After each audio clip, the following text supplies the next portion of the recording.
everyone, welcome back to the channel, welcome back to another video। आज हम लोग psoriatic arthritis के बारे में बात करने वाले हैं।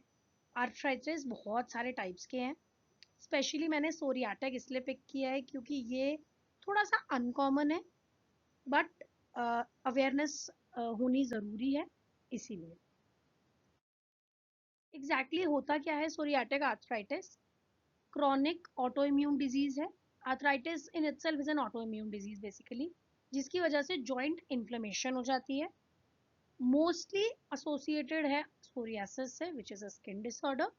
इससे जॉइंट्स इफेक्ट होते हैं, एंथेसिस इफेक्ट होते हैं जहाँ पे टेंडन एंड लिगामेंट्स मिलते हैं, अटैच होते हैं, और स्पाइन इफेक्ट होती है। इसके कारण पेन, स्टिफनेस और डिसेबिलिटी आ सकती है, आती है यूजुअली। ठीक है। अच्छा, आपको अगर कोई और टॉपिक भी डिस्कस करना हो तो आप कमेंट्स में ज़रूर लिख सकते हैं, एंड मैं वो टॉपिक आप लोगों के साथ डिस्कस करूंगी। ठीक है। इसके कॉजेज एंड रिस्क फैक्टर्स क्या हैं? पहला तो है auto immune reaction. Auto immune reaction के कारण हो सकता है कि बॉडी पे जो हेल्दी टिश्यूज हैं वही अटैक कर दें, हमारी बॉडी ही हमारी बॉडी को अटैक करना शुरू कर दे। दूसरा है जेनेटिक। जेनेटिक रीजंस हो सकते हैं बहुत सारे, जिसकी फैमिली में सोरियासिस की हिस्ट्री हो या फिर सोरियाटिक आर्थराइटिस की हिस्ट्री हो, उनको हो सकता है। एज ज़्यादातर 30 से 50 साल के उम्र के जो लोग हैं उसमें कॉमन है। एंड ट्रिगर फैक्टर्स हो सकते हैं जैसे कि कोई इन्फेक्शन हो गया, इंजरी हो गया, या कोई स्ट्रेस हो गया। सिम्टम्स क्या है? जॉइंट में पेन होना, स्वेलिंग होना, स्टिफनेस होना। मॉर्निंग स्टिफनेस जो 30 मिनट से ज़्यादा रहे। एंड डेक्टाइलिटिस, सॉसेज डिजिट्स, मतलब जो हमारी उंगलियां हैं वो एकदम गोल गोल मोटी सॉसेज जैसी शेप की हो जाती हैं। नेल चेंजेस, जिसके अंदर की पिटिंग हो सकती है या फिर थिकनिंग ऑफ द नेल हो सकता है। एंथेसाइटिस, जैसे कि हील या एक्किलिस टेंडन में पेन होना, जहाँ पे लिगामेंट एंड टेंडन मिलते हैं उस जगह का इन्फ्लेमेशन या पेन। फटीग होना, बैक पेन होना, या आईज में इन्फ्लेमेशन होना, ये सारे सिम्टम्स हैं जो रूल आउट करते हैं सोरियाटिक आर्थराइटिस को। टाइप्स क्या हैं इसके? एसिमेट्रिक ओलिगो आर्थराइटिस हो सकता है, मतलब कुछ कुछ जॉइंट्स में। सिमेट्रिक पॉली आर्थराइटिस हो सकता है, जैसे कि रूमेटॉइड आर्थराइटिस में होता है कि सिमेट्रिकल फॉर्मेशन ऑफ ये डिफॉर्मिटीज। ठीक है, कि छोटे जॉइंट्स में हो रहा है या सिमेट्रिक हो रहा है कि दोनों साइड एक जैसा ही हो रहा है। इंडेक्स फिंगर में है तो इंडेक्स फिंगर में है, ऐसा। डिस्टल इंटरफेलेंजियल प्रीडोमिनेंट, मतलब फिंगर्स में एंड टोज में ज़्यादा होगा। स्पॉन्डाइलिटिस, स्पाइन में होगा। आर्थराइटिस म्यूटिलेंस, मतलब सिवियर डिफॉर्मिटीज। डायग्नोज कैसे करेंगे? पहला तो हम क्लिनिकल हिस्ट्री ही लेंगे, ठीक है, जिसके अंदर आर्थराइटिस है या सोरियासिस है। देन फिजिकल एग्जाम कंडक्ट करेंगे, जैसे हमने जो बात करी थी कि क्लिनिकल फीचर्स जो थे, जैसे कि जॉइंट स्वेलिंग है या डक्टाइलाइटिस है। फिर ब्लड टेस्ट परफॉर्म करेंगे, आरएफ नेगेटिव आएगा, सीआरपी या ईएसआर जो है वो रेज्ड आएगा। ठीक है, रूमेटॉइड फैक्टर जो है वो नेगेटिव आएगा, सीआरपी और ईएसआर जो है वो रेज्ड आएगा।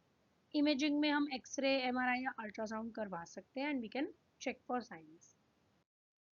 मेडिकल मैनेजमेंट क्या है इसकी? एनसेड्स दे सकते हैं, डीमार्ट्स दे सकते हैं, biologics, steroids and lifestyle changes कर सकते हैं। ठीक है। फिजियोथेरेपी मैनेजमेंट में क्या है? फिजियोथेरेपी पहली बात तो करेगा क्या? एक तो जो जॉइंट पेन हो रहा है, स्टिफनेस आ रही है, उसको कम कर देगा। फिर मोबिलिटी और फ्लेक्सिबिलिटी को इम्प्रूव कर देगा, हमारी सपोर्टिंग मसल्स को स्ट्रेंथन करेगा, डिफॉर्मिटीज और डिसेबिलिटी को प्रिवेंट करेगा, फंक्शनल इंडिपेंडेंस को बढ़ाएगा। ठीक है, तो इन सब चीज़ों के लिए ही फिजियोथेरेपी देना है हमको। फिजियोथेरेपी ट्रीटमेंट में क्या क्या होगा? Pain relief, range of motion exercise, stretching, strengthening, aerobic, hydrotherapy, balance and hand therapy. Pain relief के लिए आप हॉट पैक या कोल्ड पैक दे सकते हो, टेंस दे सकते हो, अल्ट्रासाउंड दे सकते हो। रेंज ऑफ मोशन एक्सरसाइजेज में आप देख लो, एक्टिवली पेशेंट कर रहा है तो बहुत अच्छी बात है, नहीं तो असिस्टेड करवा दो, एक्टिव असिस्टेड। स्ट्रेचिंग में आप हैम्स की, काफ की, बैक की या शोल्डर्स की स्ट्रेचिंग। बेसिकली पूरी बॉडी की स्ट्रेचिंग करवानी पड़ती है क्योंकि पूरी बॉडी में दर्द होता है पेशेंट को। स्ट्रेंथनिंग में हम आइसोमेट्रिक्स करवा सकते हैं फ्लेयर्स वाले टाइम पे, एंड रिमिशन वाले टाइम पे we can go for resistance training. Aerobic exercise में वॉकिंग, स्विमिंग या साइकिलिंग जो भी पेशेंट इजीली कर पा रहा है वो करवाना है। हाइड्रोथेरेपी तो हमें पता ही है कि बॉयंसी की वजह से स्ट्रेस कम पड़ता है तो पेशेंट इजीली एक्सरसाइज कर पाता है। बैलेंस एंड हैंड थेरेपी में we can go for gripping exercises, gait training and coordination training. Lifestyle and patient education कैसे देंगे हम? जॉइंट प्रोटेक्शन टेक्निक्स बताएंगे पेशेंट को कि कैसे अपने जॉइंट को प्रोटेक्ट करके रखे, कॉन्ट्रैक्चर फॉर्म होने से बचाए।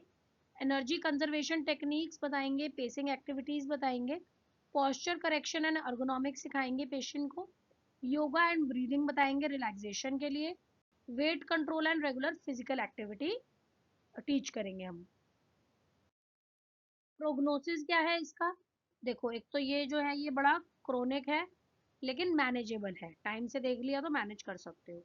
अर्ली डायग्नोज और ट्रीटमेंट हो जाए तो डिफॉर्मिटी होने से बच सकती है। ज़्यादातर पेशेंट्स जो हैं वो नॉर्मल लाइफ जी लेते हैं थेरेपी के साथ। मल्टी डिसिप्लिनरी केयर जो है वो इम्पोर्टेंट है क्योंकि दवाइयाँ भी चलेंगी, थेरेपी भी चलेगी, और आपको अपनी लाइफस्टाइल चेंजेस भी करने हैं, केयर भी करना है, प्रोटेक्ट भी करना है जॉइंट को, तो सब कुछ साथ में होता है। ठीक है। आई होप मैंने इजी कर दिया हो आपके लिए ये टॉपिक।